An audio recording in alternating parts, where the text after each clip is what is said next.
Shalom, everyone. Welcome. We're reading Parashat Vayetchanan. This is the second parasha of Deuteronomy. If anyone wants to raise their hand or draw on the screen, here's how you do it.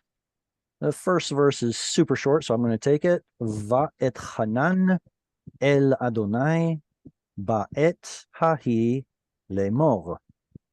All right, so we know who Adonai is. We know what El means, to, towards. They translate it as with. Maybe that's because of this verse over here. What is an et? Time. With an ayin, it's a time. Exactly. In modern Hebrew, a newspaper is called an iton. It comes from the same root. Et, the times. And then here we have a vav in the word he, hahi. How many times does that happen in the Torah? Where he 50. Is spelled with a vav? About 50. About 50. Lemor, to say. So this really is the most challenging word. This is the word after which the whole parasha is named. Vayetchanan. What can you all tell me about this menagerie? I mean, this beautiful word.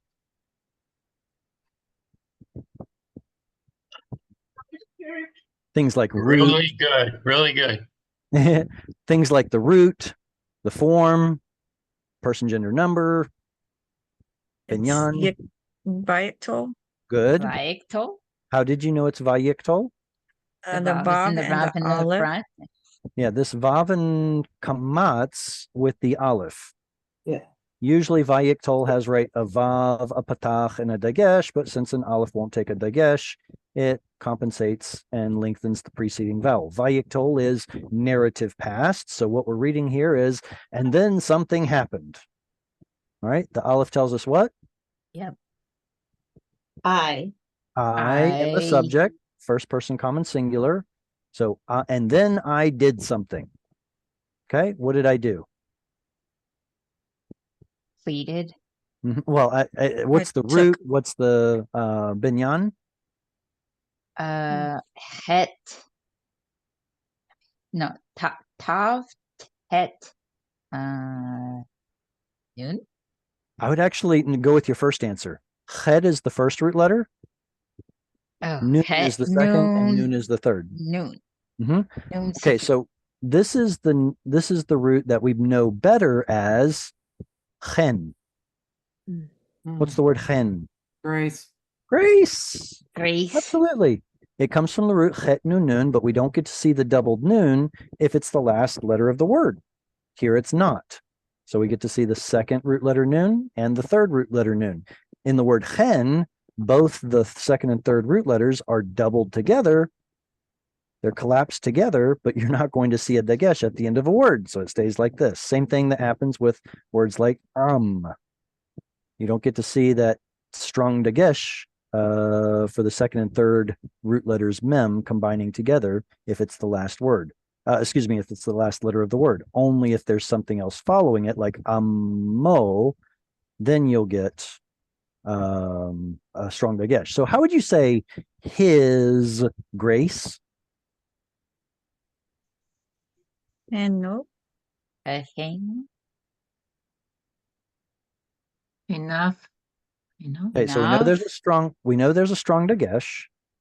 O says it's his. The question is this vowel down here. Check this out. The word sefer has a tzere, right? Mm-hmm. When it becomes his sefer, what does it turn into? Sifro. Sifro. Sifro. And that E sound, the chiric E sound right there, tells you this is the original form of the word. So this tzere is telling us about an original E sounding vowel. With that, armed with that information, how would you say his grace, his favor? Pino. That's right. Absolutely. So what binyan is Vayetchanan? The tav should tell you what it is. The strong dagesh in the nun tells you what it is. And the patach under the chet. Very good. Hit pa'el, which tells us what about the verb? Reciprocal.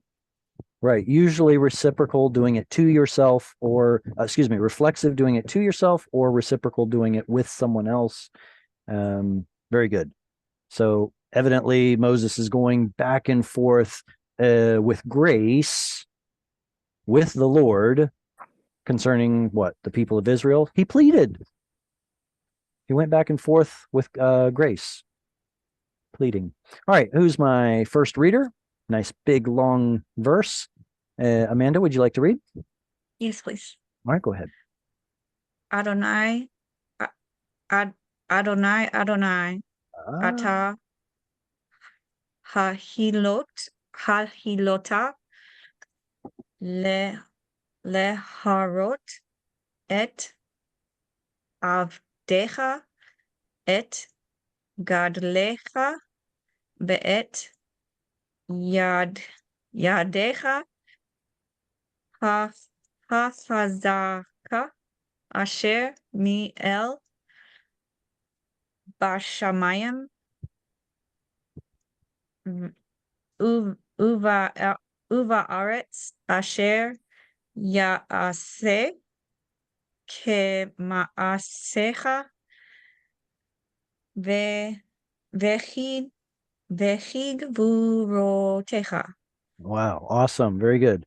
I did make a couple of green notes. Keep an eye out for those places. The first one is going to be right here. The first thing to check out is this right here. Listen to how I read it, and then we'll come back. I'll read the whole thing. Here we go.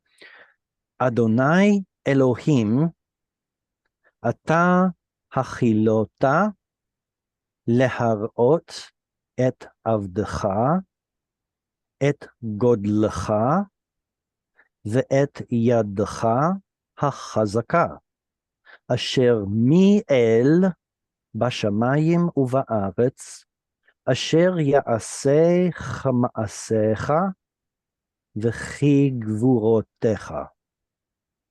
All right, so we did have let's see, stress goes right here. We do have two different cancellation marks, but this one marks the stress. That one doesn't even fall on the beginning of a syllable.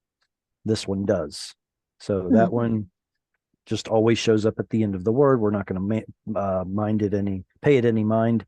Be careful, everyone, when you're reading two shvas in a row like this, to never stress it. Instead of avdecha, that shva will not get stressed. It will be avdecha.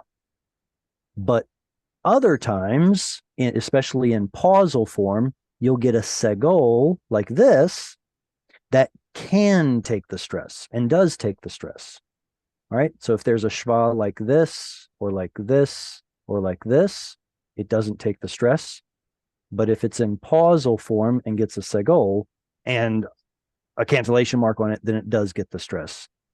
This one also gets the stress, but it's because it's a plural.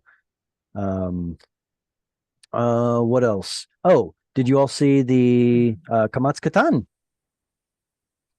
Godel is the noun of gadol. What is gadol? Greatness. Right. Well, gadol is the adjective, Yeah. great, big. Godel is the noun. Much like kadosh is something that is holy, it's describing something as holy, but kodesh is holiness. It's a noun. So also godel is greatness. It's a noun. So godlecha, your greatness. And chazaka, what gender is yad?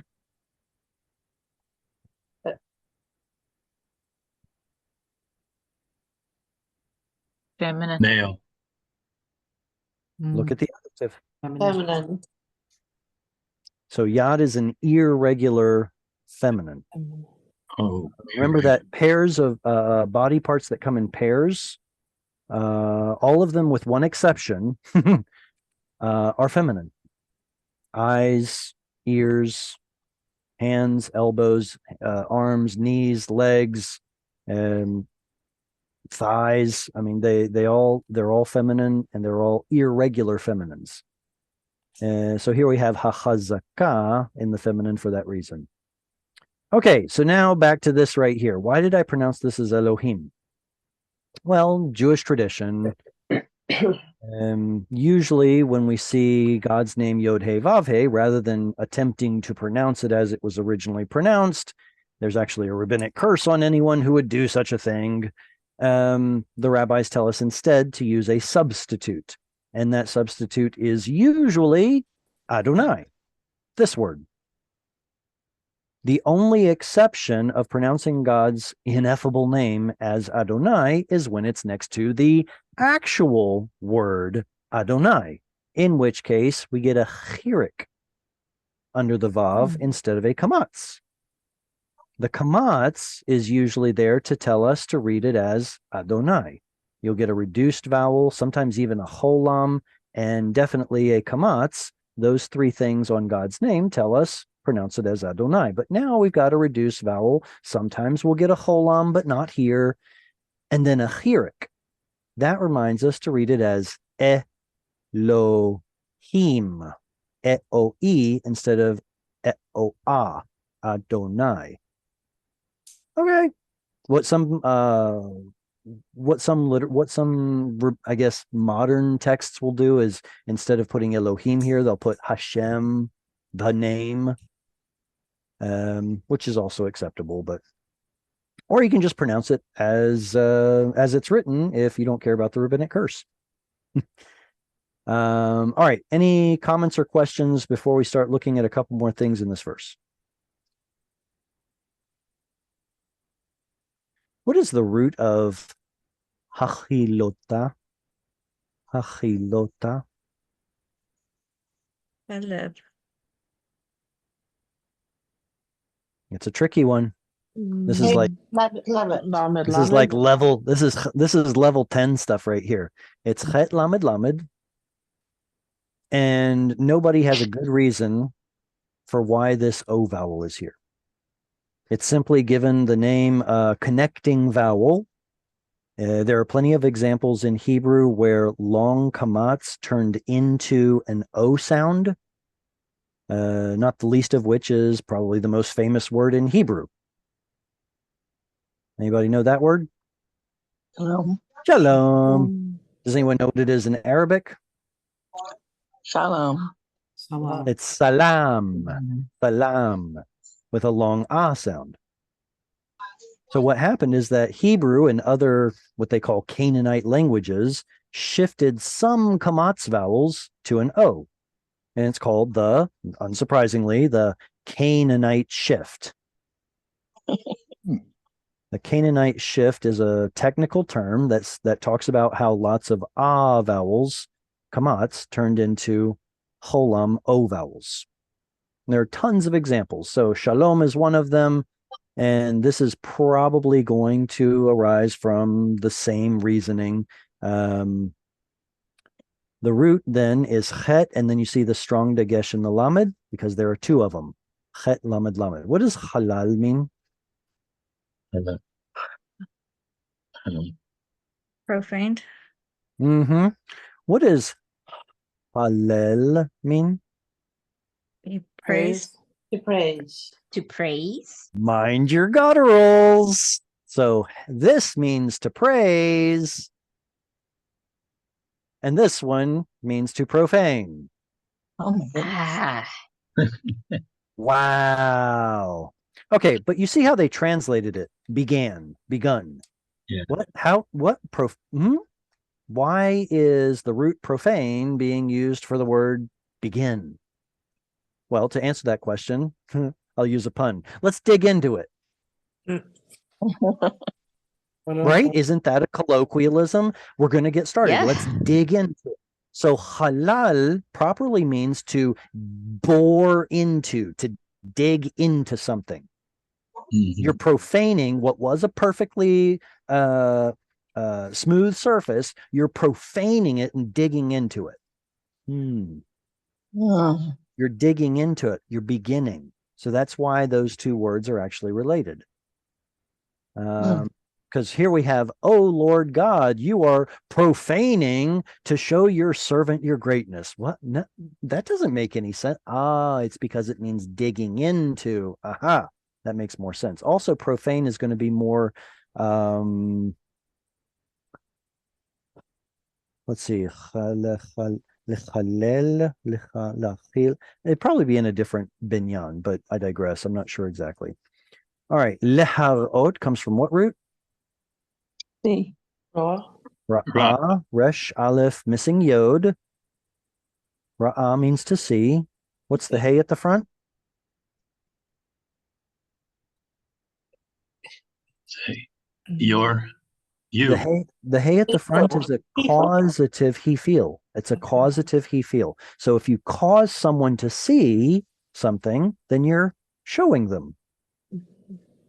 Cause to see. See what? Et, direct object marker, avdecha, showing your servant. Et, wait, you can have two ets on a single verb? Hmm. Is that even possible to have two direct objects? Yes. Sure. Another example would be teaching. Am I teaching you or am I teaching the lesson? Yes. I can teach et my student et the lesson. So there are some verbs that can take two direct objects, just like this one did. Showing your servant your greatness. Ve'et yad ha-chazaka. All right, so here we're not, I'm not going to say we're going to have three direct objects necessarily, but showing your greatness and showing your hand that is mighty, that's just a list of things that God has shown. But God did not show his servant to somebody. No, rather, these things are shown to the servant. So that means et avdecha is one direct object, and this list right here are the other direct object. Does that make sense? Yeah. So Okay. is there a pause for that? There's a pause right here. There it is. This is a kef Okay. katon. There's a pause. That's Ah. it. But there is also one here, and then there's the midway point of the sentence. So technically, to answer your question, yeah, there's a pause after each one. Thank you. Let's see. Asher bashamayim. Oh, mi el bashamayim. Who is God in the heavens? Uva aretz, or in the earth. Asher ya'aseh, that does or is doing, what they say here, can do. Kama'asecha. What are ma'asim? Comes from the same. Deeds. Yeah. Ma'aseh is a deed. Ma'asim is the plural. Put a cha on the end and you get your deeds, your works. What's ka at the beginning or cha? Like, as, compared to, according to. And then there it is again. The what's the? And ch or chi, according to. Gevurot are your might. They have here your might, but it's actually plural. Gevurot. Gevurot. Well, yeah, it has to be plural, but I don't know how to translate it. Deeds. Your Deeds. strengths. Your strengths. Your deeds. Well, it's not deeds because that was ma'asecha. What did somebody else suggest? Strengths. I'm hearing the word fence. No, strengths. Strengths. All right. Okay. Yeah, because gavar is to overcome. Gibur is a warrior. So givurotecha would be your mightinesses, if I could say that. Your strengths. Yeah. I have a question. Yeah, go Jared. ahead. Is ha-hilota, is that a causative he feel as well? Yes, it is. Okay. So, yeah, that strange O vowel is showing up in the he feel, Is but the the- hey is he feel. Is it the hey patach that makes it I got it. Never mind. I just answered my own question. Good. Yeah, to complete that thought, it's the hey patach that tells us it's a he feel. Okay, thank you. Yeah, absolutely. All right, who wants to read next? Jesse, I think your hand has been up. Would you like to read next? Oh, okay. Ebra na ואראה את הארץ הטובה אשר בעבר הירד, הירדן, ההר הטוב הזה והלבנון. Vehalvanon. All right, very good. Et bra. Yes, that is a guttural with a silent shva. Et bra, na, ve'er'e et ha'aretz hatova, asher be'ever hayarden, ha'har hatov hazeh, ve'halvanon. Did you know that?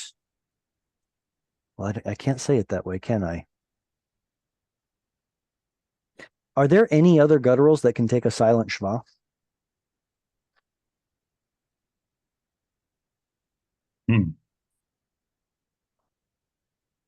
It's a trick question. No, they take a reduced vowel. It's a trick question because most of the time they take a reduced vowel, but there are exceptions, and you are going to find each and every guttural in the Bible somewhere with a silent shva, even aleph, even though that's the most rare, that's the rarest. You will see all four and even a resh show up somewhere in the Bible with a silent shva. Audible shva, not so much. If it takes an audible shva, then it will favor a reduced vowel. But occasionally you will see silent. How do I know that's a silent shva? Except for the fact that it's not a reduced vowel, and therefore I have circular reasoning. How do I know that has to be a silent shva? Because it's Because- got an aleph in front of it. It's With closing the- a syllable.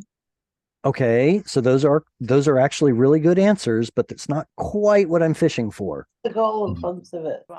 Okay, that's a lot closer. Segol is a short vowel.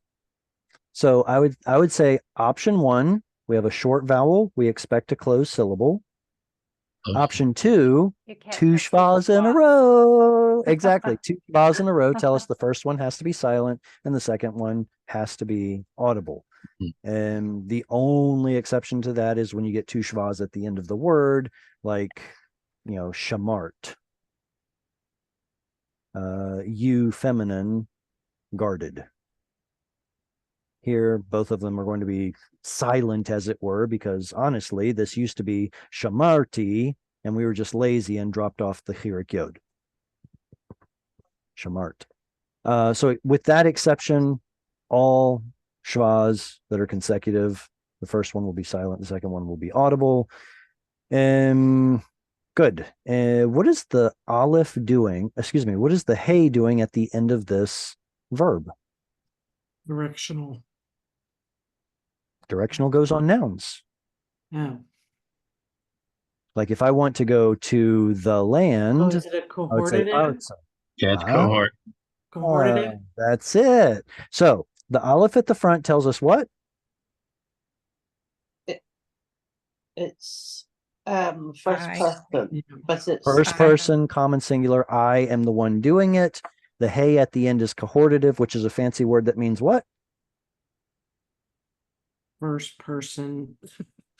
Common singular. Well, I want to do something for the will of the. will. That's it. Exactly. It shows the will or the desire of the speaker. The cohortative is the fancy word used for first person. Mhm. let's. Yeah, Let's, exactly. Either yeah. let me or let us do such and such. And what if it's talking about him over there? I would like for him over there to do something. Then what is it called? Not cohortative, but Just, so either third, third masculine singular, feminine singular, plural, doesn't matter. It's third person. That's going to be jussive. And that would be something like, let him do such and such. Like if you're speaking to the king and you want to be polite, you don't say, yo, king, listen up, do this, that, the other. You say, let the king write an edict. That would be using the jussive. Very good. Here we're showing the will of the speaker. I want to cross over please, or particle of entreaty, pretty please if you want to. And that hey at the end tells us that it's cohortative, and this na tells us that it's also, a plea or entreaty. So those pair together nicely. See, here's the thing. You may not always know whether a verb is jussive or even cohortative. Suppose, for example, we have a verb that already ends in a hey. What will its cohortative look like? The same. It will look exactly like a regular plain old yiktol verb, because you can't put a hey on a word that already has you can't put a vowel hey on a word that already has a vowel hey at the end. So is this right here jussive? Maybe. The only thing we have to go on is we know this is jussive, so maybe by implication this could also be jussive, or it could be yiktol. We How don't know. about call? It is, well, that's the binyan. So both of these verbs are kal binyan, which is the simple action binyan. They're both kal. But aside from the binyan, your cohortative says, let me do something. So Yeah. maybe that one's cohortative, maybe it's not. We can't tell. Can't tell. Can't tell, except for the context telling us, hey, there's a cohortative, so maybe this one is too. And all right, any questions here before we move on to the next verse? Is Lebanon where we get the word white? I think so. I actually don't know. What I would want to do Or is look it up the in an word brick. etymological. Is it to do with the word brick? Right. So the question then becomes, well, okay, so we have two words in Hebrew. One is lavan, which means white, and then levana, or livanim, livanot, Levana also means white, only female, single. fair enough. But when it's used as a noun, Oh, right? sorry. No, it's a good point. It is exactly. It's the feminine form. So that's a fair point. When it's used as a noun, though, like in the Tower of Babel, it uses the word, isn't it livana? Livain, or I thought it was livanim.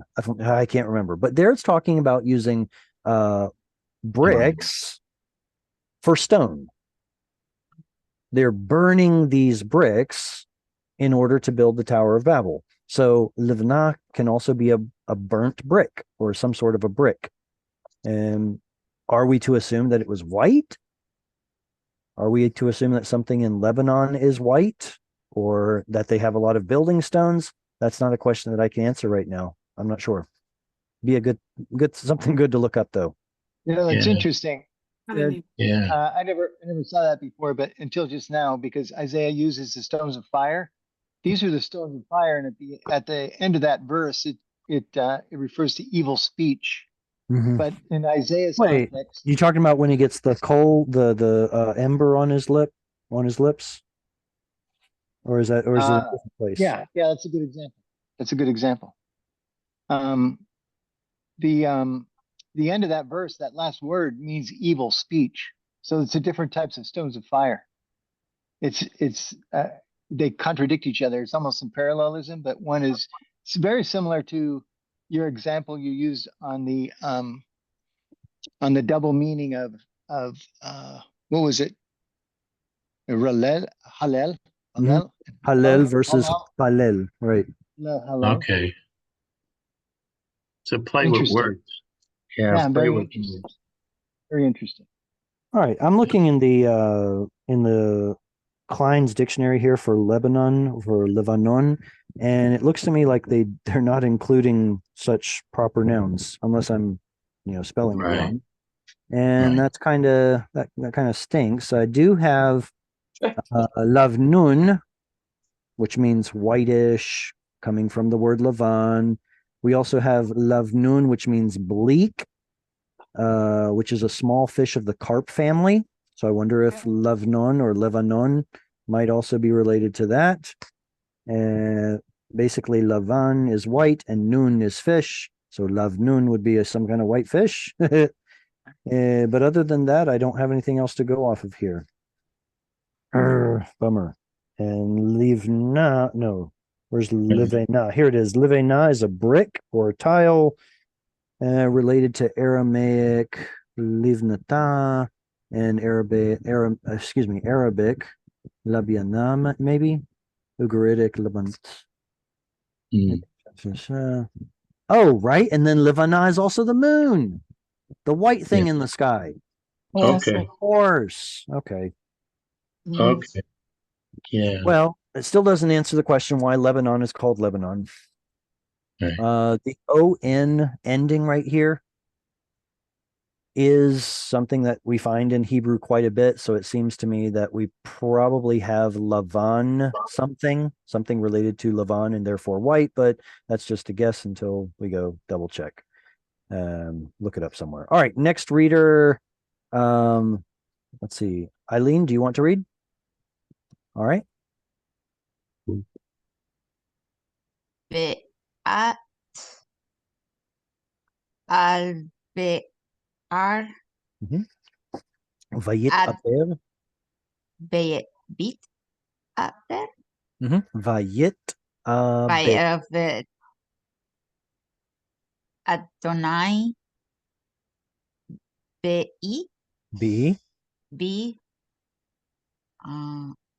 le me al nechaem Lema'anchem. hem va el Velo. velo shema al ali Elai. elai vayomer Adonai al I Elai. elai It's the same as this one, except with a long vowel. So they sound the same in Hebrew today. Maybe they didn't originally, but they're close. Eli. Av Rav. Rav al ka Lach. Lach. lach al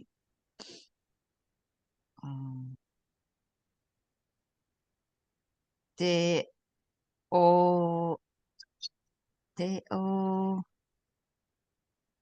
sof Tosef. Tosef. Dosef dabar Daber. Daber excuse Daber Eleya There it is again. Eli. Eli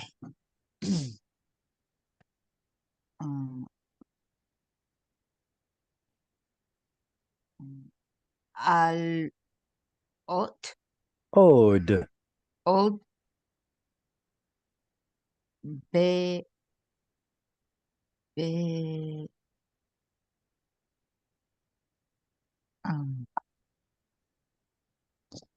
al Split it up. the bear bear Badavar. Badavar. oh bed dabar They all okay have all the syllables have an ah vowel under them. So okay badavar. dabar dabar ha ze ha Hazeh.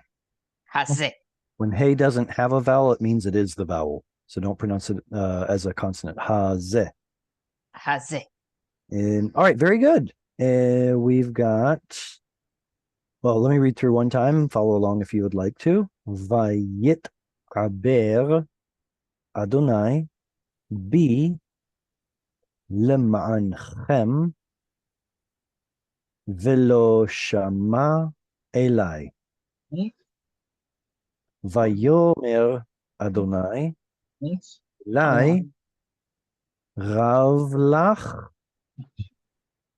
al tosef daber elai od badavar hazeh. That hurts just a little bit for me to read because of the message. Let's get into it. Vayit aber. What's the root? Abar. Avar means to cross over. Avar.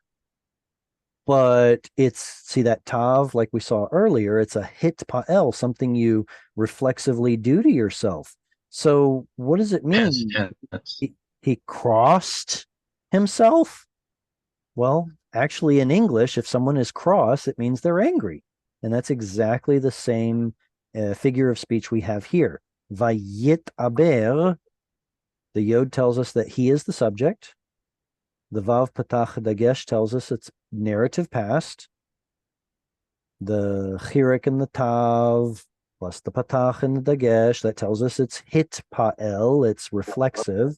And then the root is to cross. So causing yourself to cross, yeah, like you crossed over and became angry, whatever.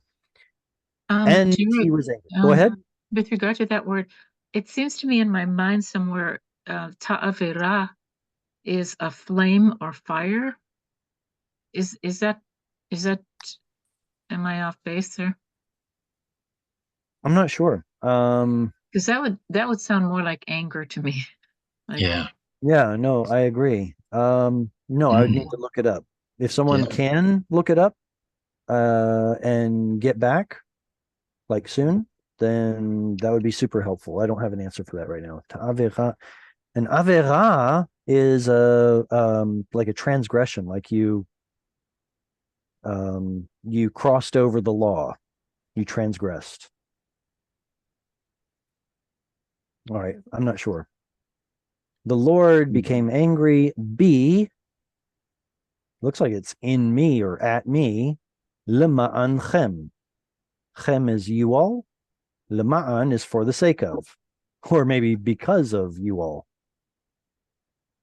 Velo shama elai, and not he did hear. He did not hear, listen, elai, to me. Vayomer Adonai, and then he said, that is the Lord did, elai, to me, ravlach. That hurts to hear, from, especially coming from God. Enough. Rav, abundant, lach, for you. Like, you've done enough. Stop. It suffices. In colloquial terms, shut up. Al tosef. Okay, now we need to talk about al similar to how we talked about na. Earlier we saw that na, the particle of entreaty, asking someone please, tells us that we're looking at some sort of volative verbal form, like cohortative or jussive or any of those other fancy words. Well, al does the same thing, except al is a negative. So it's stating the desire of the speaker that something not be done. Then, okay, good. So don't what? Tosef.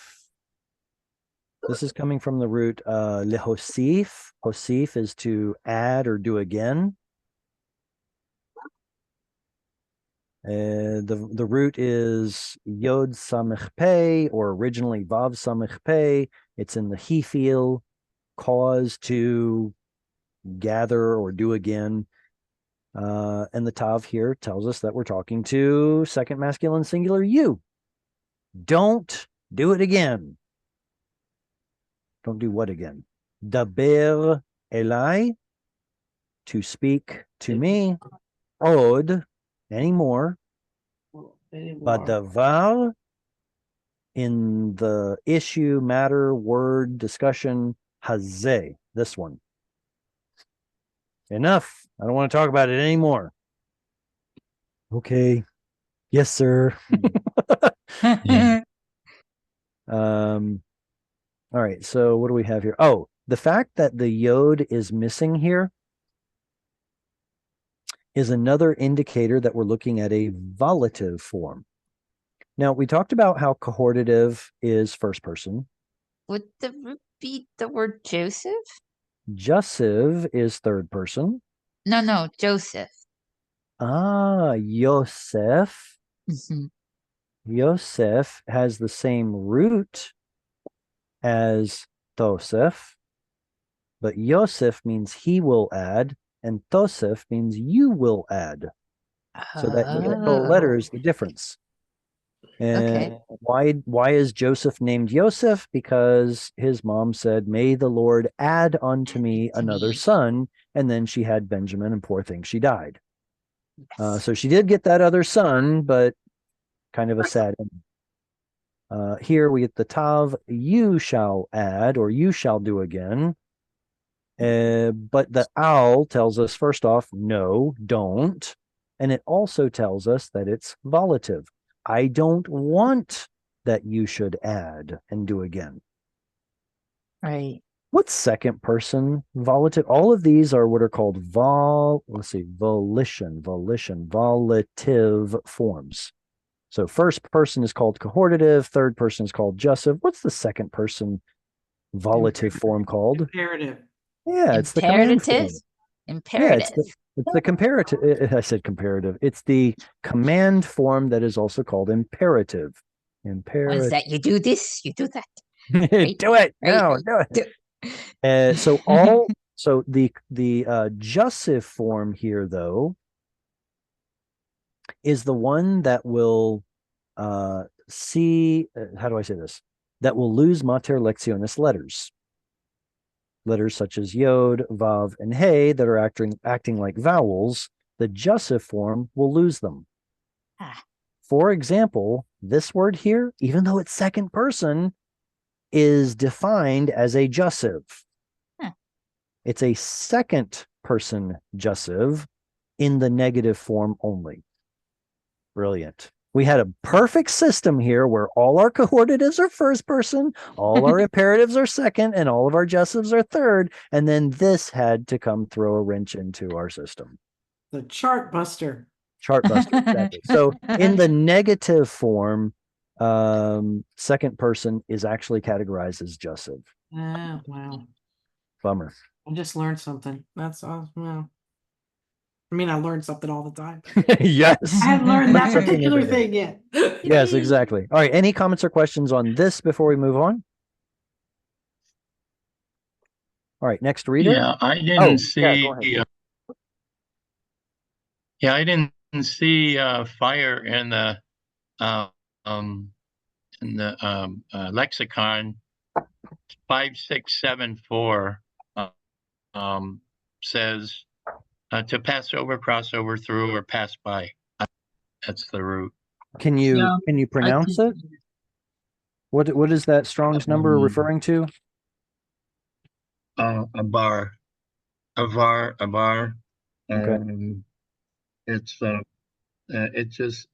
H5674, and it's pass over, through, or by, or pass on. But see, that's like 19th century English, so maybe more modern would be the fire inside you. I don't know. I think it This is is modern. yeah. This is like 19th century lexicon that I'm using. All right. Tell you what, let's try something a little different here. Let's use we have technology for these things. Let's use it. And let's open up maybe a Morphix Morphix tab here. And type in ta'avera.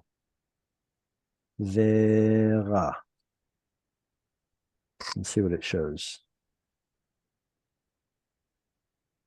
I'm afraid not. Ta'avera. It must not be the word you're thinking of, Cheryl. There must be a different word. I think you're right. I think you're So- right. I so can't find here- it either. So let's have a look at this though. With a tav at the front and a hey at the end, this dictionary is taking us to the standard. This pay here means poal verb. Let me mark it so you can see what I'm talking about. So this Pay right here means that we're looking at a poal, a verb. Kal tells us what? Binyan. A binyan, of course, it's the easy binyan.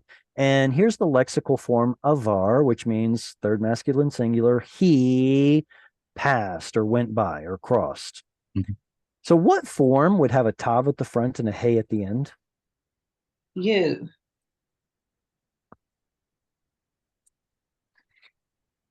Okay, so the tav at the front means you. I get that. Yeah. But shouldn't it be ta'avor? Like you shall pass, ta'avor? So then what would the hey be? I'm not quite sure. Like Is that, ta'avor. Say again? is that the direction? Well, that's the thing. Directional hey goes on nouns, not verbs. The hey that does show up on verbs will show up either on the imperative, which says you're doing something towards my direction or for my benefit, or like we just saw, it'll show up on cohortatives. So anyway, it maybe it's adding some sort of volative aspect to it, but I'm just not quite sure. It's not something you're Okay. going to. I found something. All right, what did you find? I found in Google Translate Modern Hebrew, Okay. liv'or, lamed vet ein vav resh, to burn, blaze, or Yes. consume. Bi'er. It should be liva'er. They say liv'or. Okay, so liv'or is burning, whereas And then there's lehav'ir also there. What I'll do is I'll type in bet ein resh and see if Morphix will give us all of the binyanim. Will it? Will it? But will it? Yeah, I need to scooch this down so I can see. Okay. So here we're looking at the kal binyan. Ba'al means burn. He burned. Okay, sounds good. Next we get, what is the word to'al? To'al. The verb leta'er is to describe something. Could you describe your day for me? Leta'er et hayom shelcha or shelach. So if this is to describe, then what is a to'al? Adjective. It's a describer. It's an adjective. Very good. So ba'al. Wait, is that going to be ba'al or ba? I'm not sure. I think it. I'm not sure if it's ba'al or ba'al. Usually it would be a noun if it's ba'al. Anyway, I digress. And wow. Yeah, that's okay. That's brutish. That's a boar. Boorish. Yeah. Okay, next. That's not related. Next. There we go. Bi'er, they say, is to destroy completely and exterminate. Okay, now just to remind you, Morphix is primarily modern Hebrew. Modern. Yeah. Bi'er in the Bible as a PL verb is to kindle a fire. And then bo'ar, is that right? To be removed. Oh, okay, so that's a pu'al. So to be kindled, or as they say, removed or destroyed. Now let's keep going. They don't have it in the he feel. Can you believe that? Punks. Okay, so there's a better website, but it's all in Hebrew and it's called Milog. Yeah.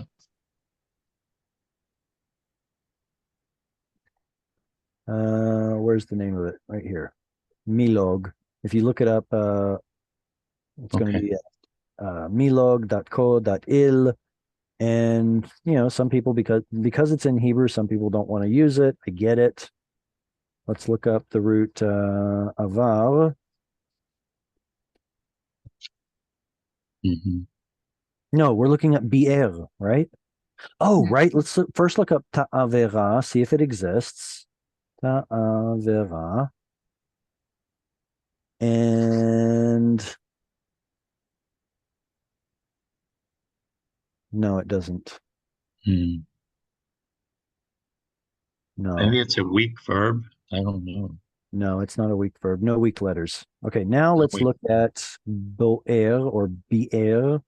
So bet ein resh, and let's see if it shows us the various binyanim. Here it's a shemetzem, a noun, zachar, masculine, shoresh, the root is bet ein resh. Well, duh, we got that. But we're not looking for a shemetzem, that's a noun. That's a ba'ar. So let's keep going down. Ba'ar, that's a poal, that's a verb. Shoresh. And binyan, pa'al. Remember, pa'al and kal are the same thing. So this is our simple verb. And they say ala ba'esh, to burn in the fire. Here, it's a poal, it's a verb. The binyan is pl. And here it means, well, we'll probably have to click on it. Yeah, under the foot. Here are your thesaurus, synonyms. The foot shall be air. So they have all of, well, no. Okay, so that's like destruction and non-existence. Unbelievable. Okay. Wow. This isn't helpful. I thought it would be. יש לבאר את האלימות מקרבנו.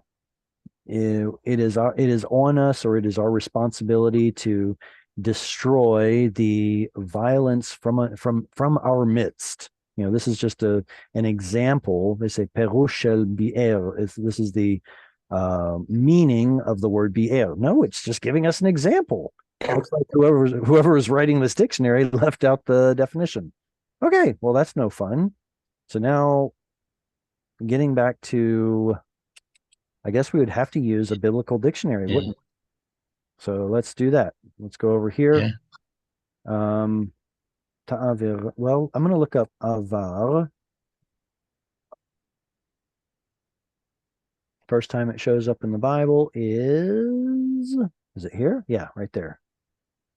No, that's Ya'avir. That's in the he field, but that's okay. It'll take me to where I need to go. So here's our root. I think this is the Strong's number that you said earlier, right? 5674. Avar. Yeah. And now we can go through the various binyanim. And the kal binyan, it means to pass, to cross. Yep, we got that. And it has actually lots of meanings. And then we get to, there it is. In the nifal, to be crossed, pl, to impregnate or cause, he feel, cause something to pass over, and hitpael, to pass over. Now, back to the other question, was bet ayin resh, Yeah, to burn or kindle a fire or something like that. And no, that's ba'are. That's a different word. Nope, ba'erev, that's not it. Oh, come on.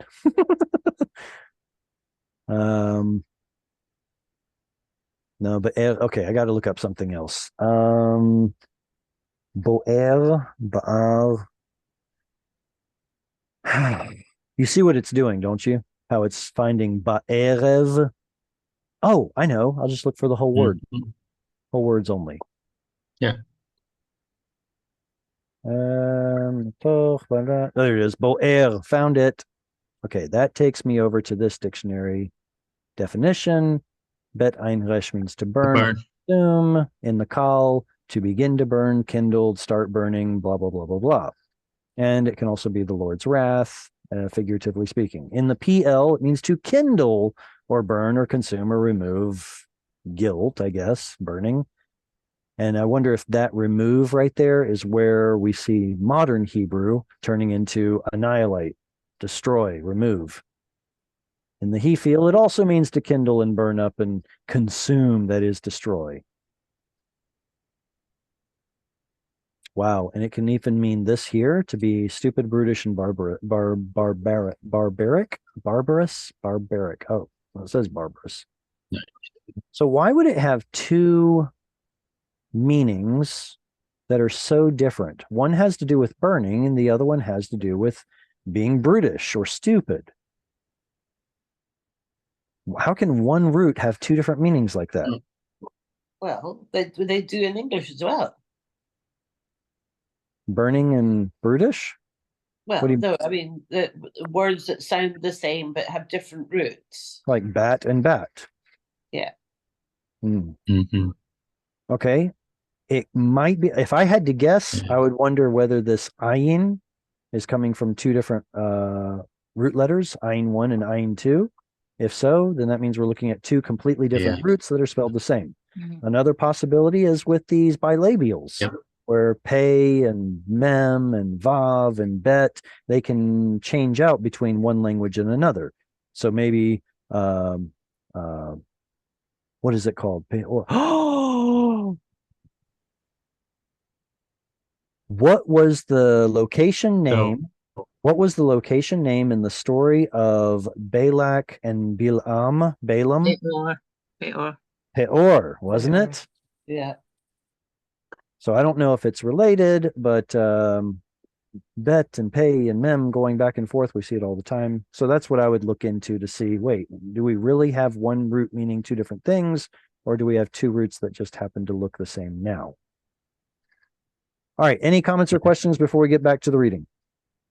It was a fun field trip, wasn't it? Except that I didn't notice that the iron was before the vet, and then I wouldn't have asked the question because Yeah, Um, but it's about the journey. it's just fun. It's about the journey. You know, And the so company. say again, Sarah? And the company. And Yeah, the company, exactly. yeah, we enjoy it. I can't tell you all how many times I've seen how I've mixed up Ivrit and Aravit. So many times. Easy. So easy to do because it's just two letters. Just two letters got swapped. Or evenings and Arabs. Like Evenings and, Aravim and Aravim. are you saying, oh, okay, Yeah. what are the two words? There's Evenings, and what? evenings, Uh-huh. like the evenings, the end of the Aravim. day, and Arabs. Oh, Aravim. Yeah. Ah, I see. Arabs. Mhm. There's also another word, Oravim, which means crows or ravens. Yeah. It was the Oravim that fed Elijah. Yeah. So the question becomes, was it crows or was it Arabs that gave him bread and water, or that gave him food to eat? Anyway, next verse. Jesse, would you like to read? I see your hands up. If anyone else wants to read, be sure to put your hand up. Go ahead, Jesse. Okay. Ale Rosh Hapiska Vesa Enecha Yama Vetzafona Mhm. Vete Vetemana Umizraha Ure Vaenecha Kilo Ta'avo Et Hayarden Haze. Moses just wants to see the land. And God's like, enough. Tell you what I'm going to do. Ale Rosh Hapiska Vesa Enecha Yama Vetzafona Vetemana Umizracha Uree Ve'enecha Ki lo ta'avor et hayarden hazeh. What is, okay, ale, that's an imperative. Remember, we take the yiktol form, second person yiktol form. Ta'ale, Yep. we lop off the tav, and that leaves us with the imperative. Do it. Ale, get up. Rosh hapiska, the head or top of hapiska. Piska is like a precipice. It's a Summit. cliff face or okay. So the top of it is where he needs to get up to. Visa, we have a missing noon here. What's nasa? Lift up. To lift up. Mhm. V'sa enecha, lift up your eyes. Yama, what is yam? To the sea. Seaward.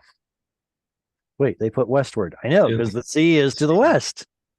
V'tzafona, what is tzafon? North.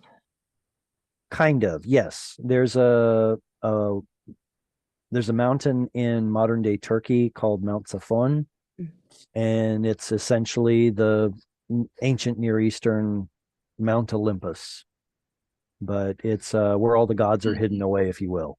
Anyway, Safon is in the north, so Tsafona is northward. Where is Teman? Yemen. Yemen. Mhm. Exactly. You get to see the Yemen of the root right here. In modern Hebrew, it's called Mhm. Teman. And what is the root Yamin? Right. Right. Right, exactly. Right hand. So if you're facing east, Mhm. the cardinal direction in the ancient Near East, then your right hand points to the south. Teman, towards the south. Umizracha. What is zarach? Isn't that East. sunrise? To shine forth. Yes. So that when the sun shines forth, it's going to be at sunrise in the east. Mizrach is the East. east. It's the direction of the sunrise. And then Mizracha, Mhm. with that directional hey, means towards or word, eastward. Mhm. So look in these four cardinal directions. Ure and see, behold, another imperative. Ve'enecha, with your eyes. Ki lo ta'avo, because you shall not pass et hayarden hazeh, this Jordan River. Mhm. All right, questions before we move on? All right, who wants It's to read? almost, Go ahead. Michael, I'm listening. Go ahead. oh, yeah, some of those words on directional can they sound Arabic too. Oh, Like yeah? Yemen. Yeah, Yamin is Mhm. right. Like Yama, Mm-hmm. Yamin in Arabic is right. Shamel is left. Mm-hmm. Is straight ahead. That would be parallel to smola or small in modern Hebrew. That's not true. It's in biblical also. Small. Yeah, there are so many similarities, and it's okay. How do I say this? Arabic is a conservative language, which means it hasn't changed nearly as much as like Hebrew has changed. Right. And when we get to the point that we understand all of these complexities about how Hebrew has changed over time, all of a sudden, all the other Semitic languages like Arabic and Akkadian and Ugaritic and Aramaic and Ethiopic, well, is Ge'ez? Yeah, I guess Ge'ez is no.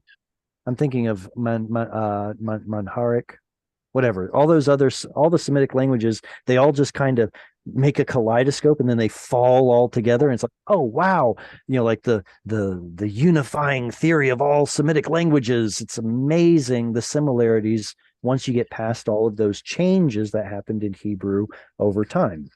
It's fascinating to me, but anyway, I like comparative linguistics, comparative Semitic linguistics. All right, who wants to read next? Cheryl, would you like to read? Okay. There we go. That should be it. וצב את יהושע וחזקהו ואמצהו כי הוא יעבור לפני העם הזה והוא ינחיל אותם את הארץ אשר תראה. Excellent. Perfect reading. V'tzav et Yehoshua v'chazkehu ve'amatzehu כי הוא יעבור לפני העם הזה, והוא ינחיל אותם את הארץ אשר תראה. What is this word tzav? Zava, to command, it's peel, imperative. Very good. PL imperative. How do we know it's PL?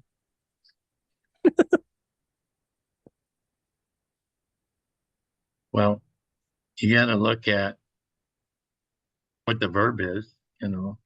Okay, so You look at command. A how about command is exactly vocabulary? That's actually the way that most fluent Hebrew speakers process the information. It's like, I know that word. Vocabulary, I know that word. All right. But if we aren't quite so savvy, then what diagnostic feature does this have to tell us that it's PL? Only a patach. The normal form of this imperative should have been tzaveh. I'm trying to remember if it's, I think it's with us. I can't remember if it's a segol or a tzere. I think it's supposed to be a segol, but I don't want to put it there. Whatever. So tetzaveh means you will command, lop off the tav, and that's your usual imperative. Tzaveh. But remember, this is the time of Moses. We haven't invented mater lectionis letters yet. So all we get is tzav. Or at least the scribes didn't give us a vowel under the vav here. So should it be vitzave or should it be vitzav? Well, this is what they gave us. Vitzav, command et Yehoshua. What does his name mean? He will say, Vechazakehu. Does this have a pronominal suffix? A pronoun suffix? yes. Yes. Mhm. Ooh. Okay. And so what binyan is this? Vechazakehu. peel, Good. So there's the same peel, patach from earlier. the same. We also get the dagesh. Ve'amatzehu. Same form as before, different root. Patach, dagesh, pl. What is ometz? Amitz, Ometz. to be strong, to strong. Very good. Huh? Exactly. So ometz is strength or courage. Well, I guess courage would probably be the best. I guess I would think is the best translation. The amatzehu means strengthen him in the sense of make him courageous, encourage him. Okay. Here, though, ironically, they put v'chazakehu, encourage him. But chazak is strong and ometz is courage. I don't know about you, but I would probably swap these two. Anyway, they're both there. Yeah. Hallelujah. Kihu ya'avor, he shall cross over. Lifnei ha'am hazeh, to in front of the people, this one. In front of this people, Vehu yanchil. What's the root of yanchil? Nachal. Like a nachala is an inheritance. What binyan is this verb? He-field. We know because of the patach and the chirik yod. So cause to inherit. I get that. Makes sense. What I don't get is, I thought noon at the end of a syllable will go missing and assimilate into the next letter as a dagesh. Why didn't it assimilate? Why didn't it? I don't. It didn't assimilate. Can we think of another verb that does have a noon at the front where it does assimilate? Ani does in a lot of ways. It's a highly irregular one, but how about he struck? That does have a noon at the front, and it is he feel. Anyway, the answer is because the following letter's a guttural. Noon will not assimilate into the next letter if the following letter is a guttural. So yanchil, the noon stays. Yanchilotam, Okay. cause them to inherit. Inherit what? Et haaretz, the land, asher tir'eh, that you will see. Edits. You will see, that is, go up on the mountain, look the 4 cardinal directions, that land. Right. Okay, comments? I like the way the story gives directions according to its geography. I think I mentioned last week how big of a part that geography plays. I don't know, maybe it was in a different class. Yeah. How big a part of the narrative that the geography of the Bible plays. It's fascinating. This is a little itty bitty baby verse. Let me take this one. Vaneshev Bagai Mul Beit Peor. Hey, there's that Peor. Now I have to know what Peor. Well, Pa'ar is a chasm. So maybe it has to do with some sort of a valley or chasm. Vaneshev. What's the root of Vaneshev? Yeshav. Yeshav, of course. Yeah. Yeshav, to sit or dwell. Noon says we are the subject. Vav patach dagesh makes it narrative past. And then we sat, dwelt, stayed. Bagai. Has anyone ever heard of Gehenna? It's bad. Henna is here in Arabic. Very good. Henna is also here word or here in Hebrew.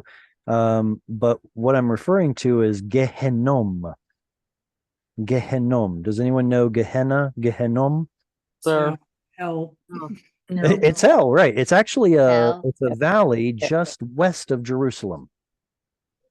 Yeah, Ben there's that. Very Yeah. evil, very bad things happen there. Gehenom. Ben Hmm. Gehenom. And this word ge right here with a tsere, that's your construct form of the word gayi or gayi. What you'll notice is that it's Gayi. actually the same kind of word as bayit. In pausal form, it shows up as bayit with a kamatz, but in construct form, it shows up as beit with a tsere, right? Same thing here. Gayi is a valley, ge is a valley of. So Gehenna or Gehenom is the valley of Hinnom. And yes, this is the valley where Israel fell into pagan idolatry and sacrificed their children to the false gods of the other nations around them. And it was terrible, terrible and horrible. And I hope it never happens again. And that valley turned into a trash heap. It's now turned into a nice green park just west of Jerusalem. So if you ever get the chance, go to Jerusalem and go to hell.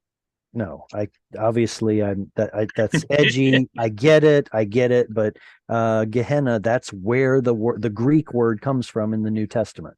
It's referring to that area. Anyway, Yeah. all that to talk about a gayi, a valley. Mul Beit Peor, across from or over against the place called Beth Peor, House of Chasm. Beth. Ooh, that's a nice long one. Who's my next reader? I was going to say yes, but then it looks too long for me. Can I coerce you to read it anyway? Okay, I'll have a shot. Ve'ata Israel Sheba El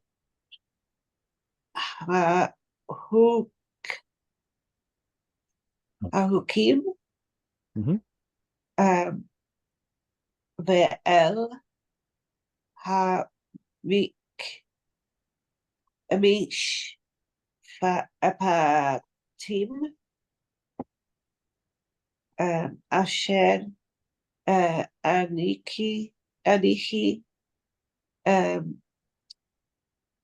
Me Mela Met Mhm. Um, et hem le asot לעשות. le ma'an ta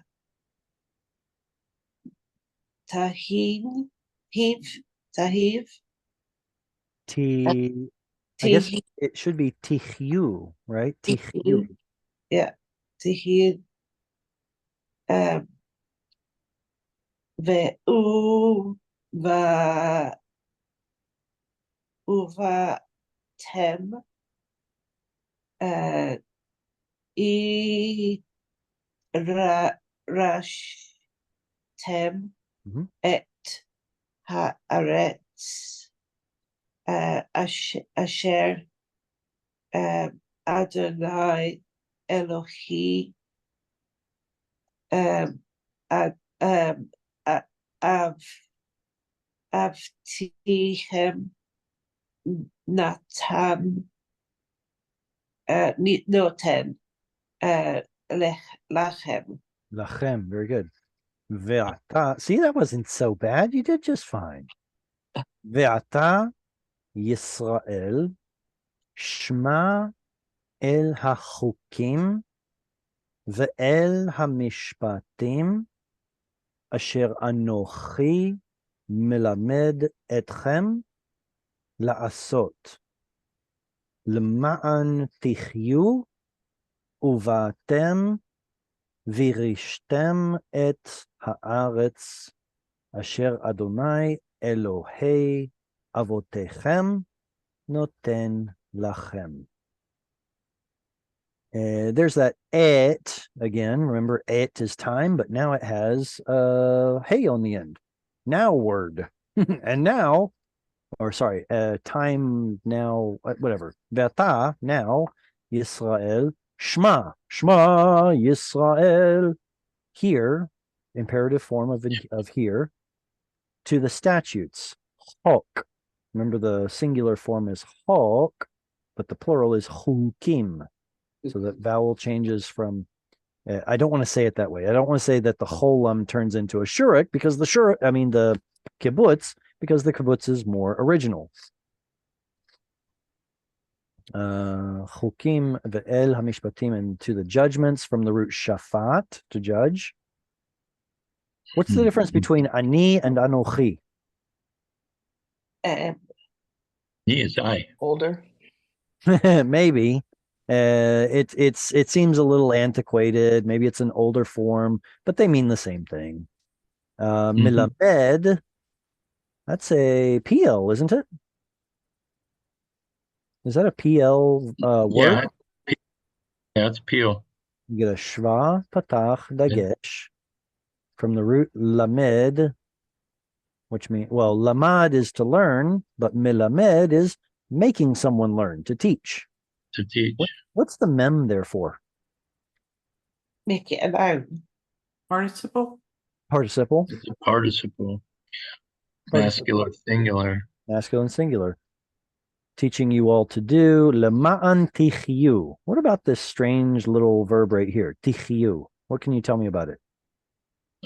It's called second person plural.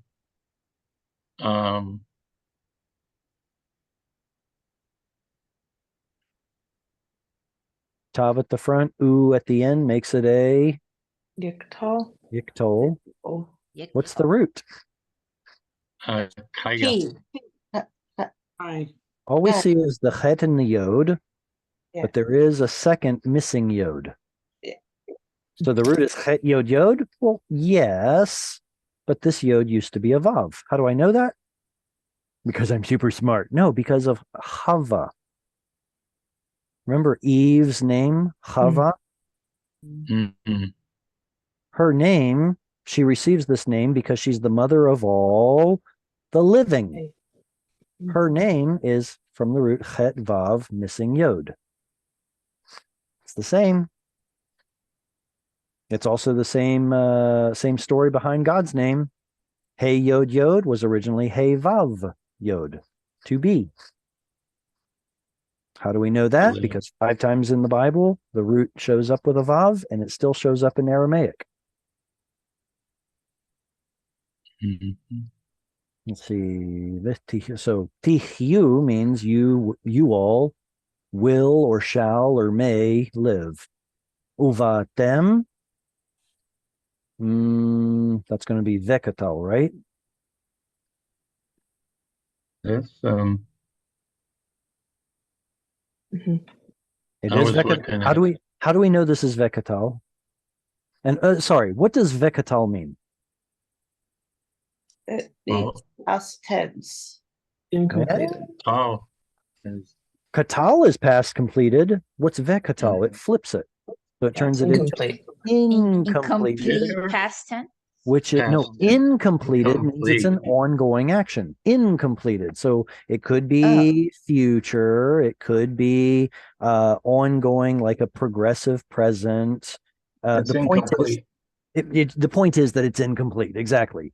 Whereas katal is a completed action in the mind of the speaker. Whether it Ooh. happened yesterday or tomorrow doesn't matter. In the mind of the speaker, that action's already completed by the time they tell you the next part of the story.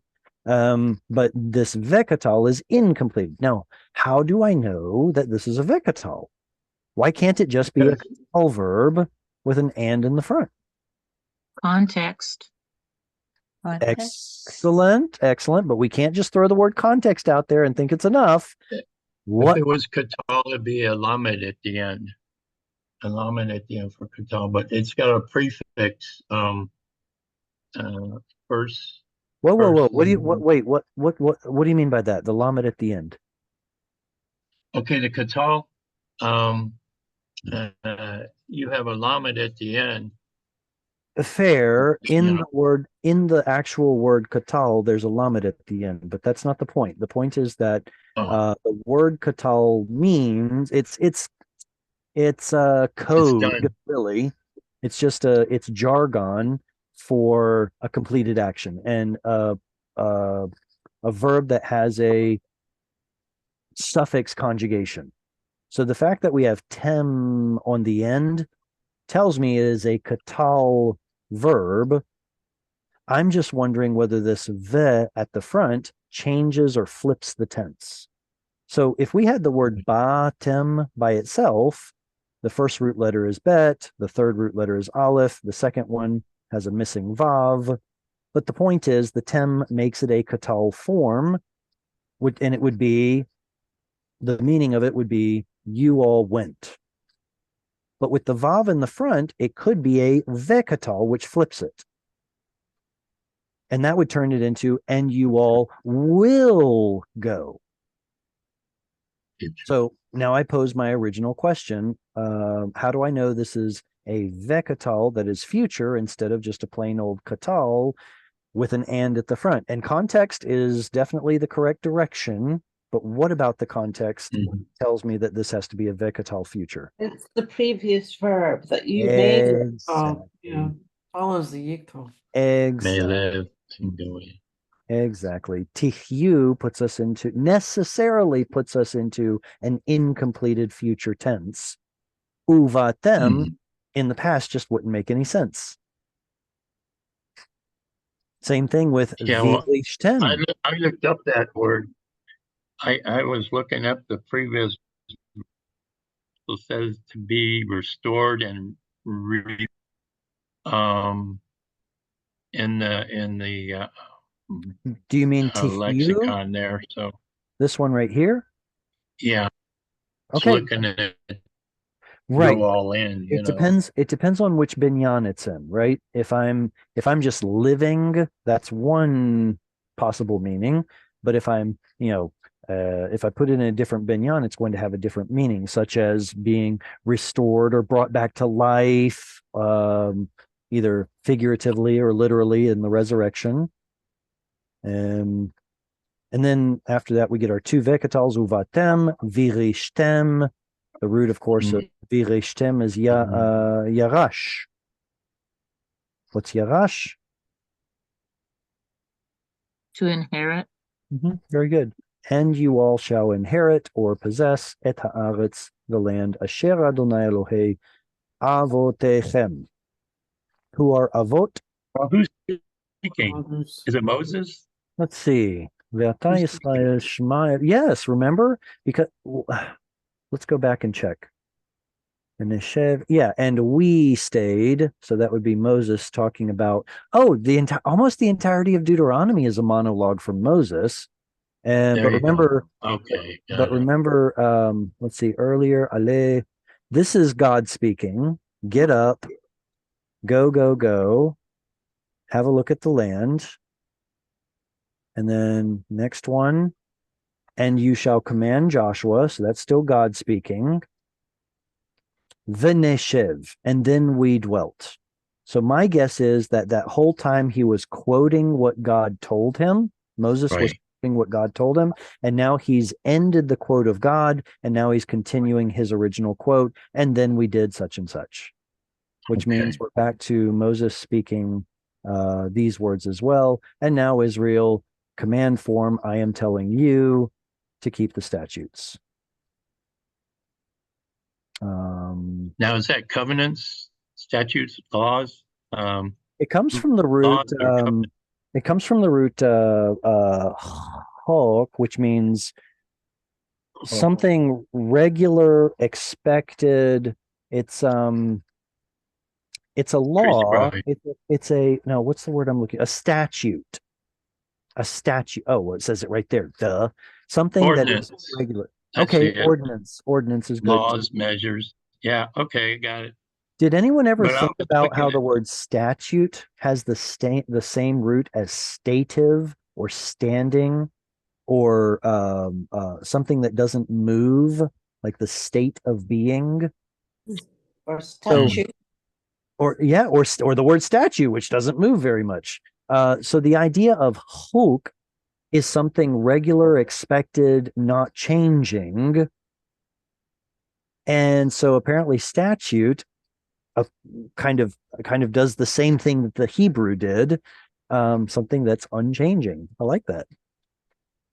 We get to Okay. see this word showing up in the Hebrew translation of the New Testament Lord's Prayer, where it's talking Right. about the daily bread. It's lechem chukenu. It's the bread of our regularity or unchanging, consistent, whatever. So it's kind of cool to see that how it's used that way. All right. I think we can probably have one more verse and then we'll probably have to wrap up. Who is just itching to read? Can I take it away? All right, Eileen, go ahead. Lo a os u Lo tosifu. loto sifu a at no al Al. al hadaber Al hadavar. adabar asher adon adon hai What's a nun? Anochi. ohi anohi anohi mesaur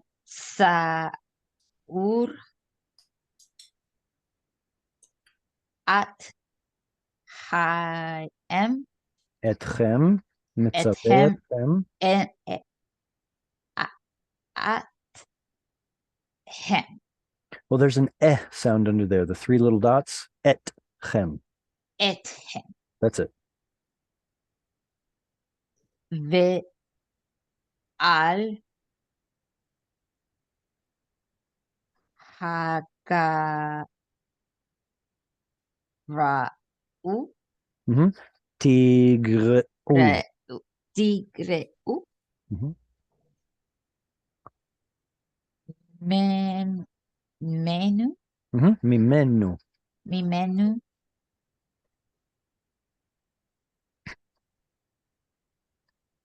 lemor Lishmor. oh lish okay לשמור Et. את מצמור? All right, so this vav here is a consonant. Mitzvot. Oh, mitzvot. Mitzvot. Oh, yeah, come here. Mitzvot. Adonai al lechem Elohechem. alechem asher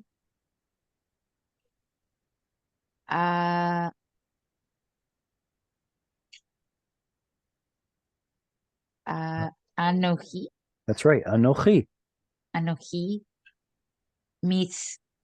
mitzmor This also has a consonantal vav. Mitzaveh. mitzarvet atchayam Etchem. ethem That's it. Etchem. Very good. Lo tosifu. Do not add. Al hadavar, to the word asher anochi, which I mitzaveh etchem.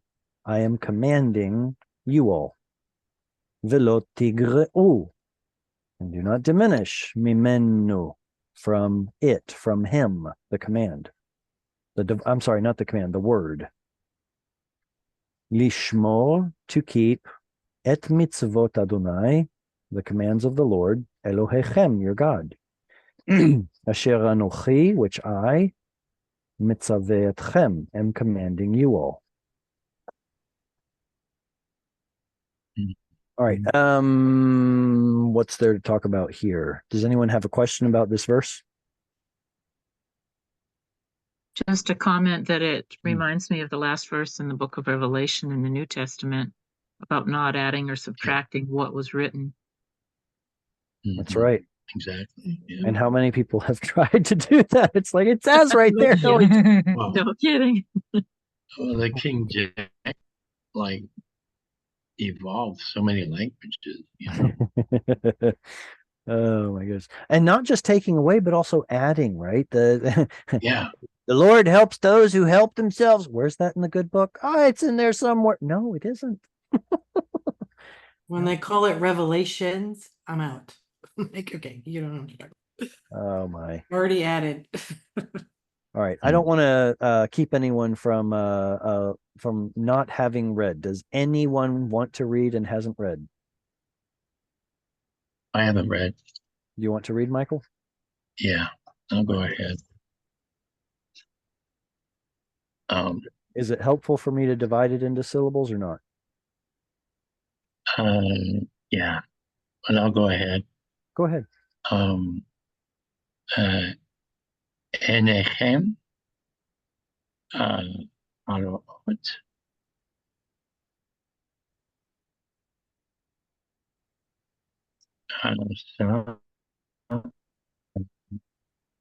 Elohim, Adonai, kind of backwards. Bebal, Ki, Kal,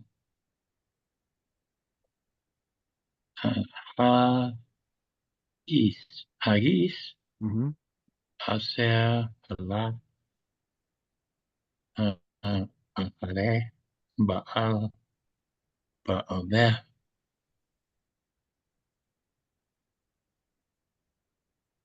Adonai, Eloheka, Beka. Mikirbecha. All right, very good. Enechem, y'all's eyes, the eyes that belong to you all. Haroot, the ones that are seeing. You have the O, or that O vowel right there tells you it's a participle. Your eyes are doing the action of seeing. They translate here as have seen. Okay, it's a participle. Do what you want. Seen what? Et asher. Et tells us what it is that receives the action of the verb of seeing. What was seen? A share. They saw in a share? No, a share starts a, how do we see this? Instead of a single word, it introduces an entire clause, right? So instead of having our Yeah. eyes saw the miracles, our eyes saw the wonders. No, our eyes saw a share, et a share, asa Adonai Baal Peor. So all of this is your direct object. Does that make sense? Yeah. This whole thing is acting What like he's the talking noun. about. Exactly. This whole thing is acting like the noun of what it is that they saw. That which the Lord did in Baal Peor, which is referring, like I said, back to that story of Balaam. Ki chol ha'ish, for Right. all the man.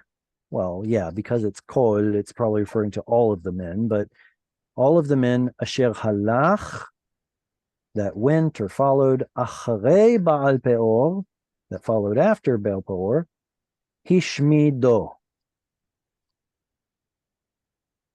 This him is referring back to each of the men.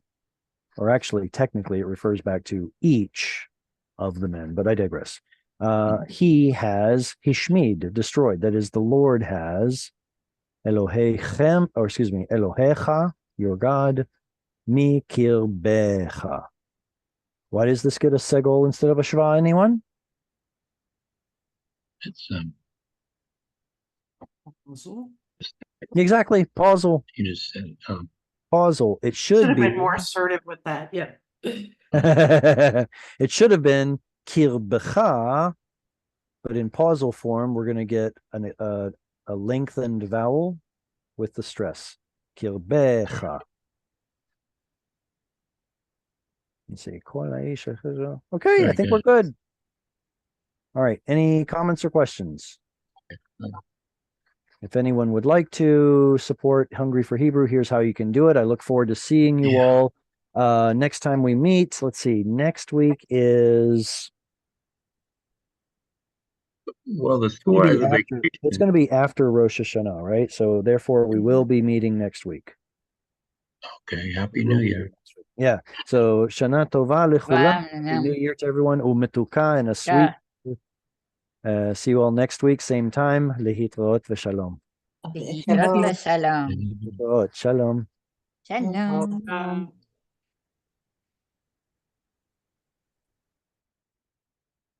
Cash.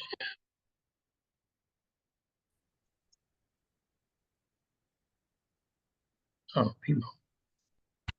Okay.